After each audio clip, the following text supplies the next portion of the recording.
തിരുവനന്തപുരം ജില്ലയിലെ ആര്യനാടുള്ള ഒരു സാധാരണ കുടുംബത്തിൽ ജനിച്ച പെൺകുട്ടിയായിരുന്നു അനുമോൾ. കഠിനാധ്വാനിയായ ഒരു റബ്ബർ ടാപ്പിംഗ് തൊഴിലാളിയായിരുന്നു അവളുടെ അച്ഛൻ. ദാരിദ്ര്യവും ബുദ്ധിമുട്ടുകളും നിറഞ്ഞ ബാല്യകാലമായിരുന്നെങ്കിലും ഒരു നടിയാകണമെന്ന സ്വപ്നം അവളുടെ മനസ്സിൽ ചെറുപ്പം മുതലേ ഉണ്ടായിരുന്നു.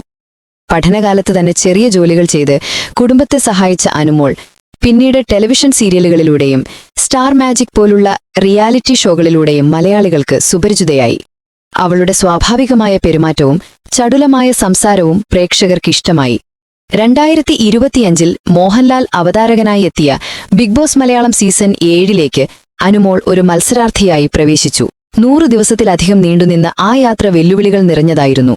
വീടിനുള്ളിൽ ശക്തമായ നിലപാടുകൾ കാരണം പലപ്പോഴും വിമർശനങ്ങളും വിവാദങ്ങളും നേരിടേണ്ടി വന്നു. PR വർക്ക് ആരോപണങ്ങളും ഉണ്ടായി. എങ്കിലും തന്റെ ആത്മാർത്ഥതയും വൈകാരികമായ പ്രതികരണങ്ങളും ഗെയിമിലെ സ്ഥിരതയാർന്ന പ്രകടനവും കൊണ്ട് അവൾ പ്രേക്ഷകരുടെ ഹൃദയം കീഴടക്കി.